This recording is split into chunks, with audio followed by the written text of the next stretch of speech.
Hey guys, welcome to this quick tutorial where we'll explain how to make a dashboard for Notion. So let's get started. If you've ever wanted a workspace where your tasks, notes, goals, and ideas all come together in one organized place, this is the quickest way to make everything look clean and visually pleasing without starting from scratch. First, open your Notion workspace and click the drop-down menu in the top left corner. Select Browse Templates and search for Dashboard. You'll see a variety of minimal, aesthetic, and pre-designed templates. Pick one that matches your style, something calm, pastel, dark, or minimal depending on your vibe. Once you find one you like, open it and click Add to bring it into your workspace.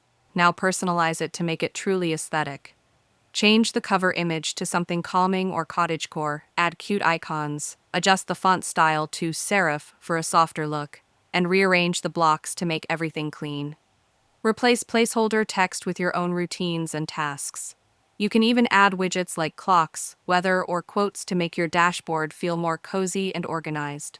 Once you finish customizing, your Notion will look much more aesthetic and feel like a proper personal space you actually want to use every day. And that's it. If you found this video helpful, consider giving it a like and subscribe.